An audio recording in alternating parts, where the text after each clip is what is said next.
మనం చేసే మంచి కార్యక్రమాలు చూసి తన వంతు సహాయం చేయడానికి రావెల కృష్ణ చైర్మన్ రావెల ఉదయ్ కుమార్ గారైతే ముందుకొచ్చారు. అతనితో కలిసి సన్‌ఫ్లవర్ స్కూల్ అయితే విజిట్ చేశాను. గాయం విలువ తెలిసిన వాడే సహాయం చేస్తా అంటారు.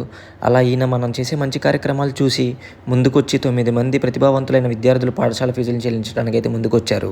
అతనితో కలిసి మేమైతే సన్‌ఫ్లవర్ యాజమాన్యాన్ని అయితే కలవడం జరిగింది. వాళ్ళు చాలా బాగా రిసీవ్ చేసుకున్నారు. ఈ 9 మంది కూడా ఆర్థికంగా వెనకబడేటువంటి కుటుంబం నుంచి వచ్చిన వారు.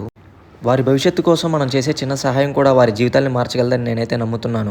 ఇలాంటి మరెందరో విద్యార్థులు సహాయం అందించడానికి మీ ఆశీస్సులు, సహకారం ఎప్పుడూ ఉండాలని చెప్పి కోరుకుంటున్నాను. ముఖ్యంగా రావెల ఉదయ్ కుమార్ గారికి మన చల్లపల్లి పీపుల్ పేజ్ తరపున, అలాగే మన యూట్యూబ్ ఛానల్ తరపున నేనైతే ప్రత్యేకంగా ధన్యవాదాలు తెలియజేసుకుంటున్నాను. చూడన్న మనం కూడా జీవితంలో ఎన్నో కష్టాలు చూసుంటాం. అప్పుడు మనకెవరో సపోర్ట్గా ఉండి ఉండరు. కానీ మన చుట్టూ ఉన్న వాళ్ళకి సహాయం చేస్తే దేవుడు మనకు చేస్తాడని నేనైతే గట్టిగా నమ్ముతున్నాను.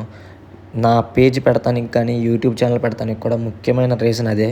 మన చుట్టూ ఉన్న వాళ్ళ గురించి తెలియజేయడానికి. ఒక డెలివరీ బాయ్ లాగా ఒక రెస్టారెంట్లో బిర్యానీ తీసుకుని ఎలా అయితే ఆకలి ఉన్నవాడికి డెలివరీ బాయ్ ఎలా అయితే తీసుకెళ్తాడో, సేమ్ నా కాన్సెప్ట్ కూడా అదే. ఒక వారధిలాగా మీ మధ్యలో నేనుండి ఈ సహాయాలన్నిటికీ కూడా నేను హెల్ప్ చేస్తున్నందుకు నాకు వచ్చే బ్లెస్సింగ్స్ కానీ అవన్నీ అవి నాకు చాలు.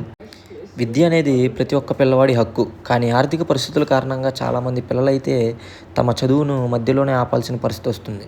అలాంటి సమయంలో మనం అందించే ఈ చిన్న సహాయం వారి జీవితానికి ఒక గొప్ప మార్పుగా కారణమవుతుందన్న. కాబట్టి మీరందరూ కూడా మీ చుట్టుపక్కల మీ వీలైనంత సహాయం చేయాలని, సహాయం చేయలేనప్పుడు ఆ పరిస్థితి గురించి చేసే వాళ్ళకి తెలియజేస్తారని చెప్పి కోరుకుంటున్నాను. మీలో కూడా ఎవరైనా ఇలాంటి మంచి కార్యక్రమాలు నాతో కలిసి చేయాలనుకుంటే మన పేజ్ని అయితే సబ్స్క్రైబ్ చేసి, ఫాలో చేసి, షేర్ చేసి నాకైతే మెసేజ్ చేసేయండి. మనందరం అయితే ఖచ్చితంగా ఒక మార్పుకి ఒక అడుగైతే ముందుకు వేద్దాం. ఇన్‌స్టాగ్రామ్‌లో ఎలా అయితే సపోర్ట్ చేస్తున్నారో అలాగే యూట్యూబ్‌లో కూడా సపోర్ట్ చేస్తారని ఆశిస్తూ మీ అందరికీ పేరున ధన్యవాదాలు తెలుపుకుంటూ థ్యాంక్స్ ఫర్ వాచింగ్.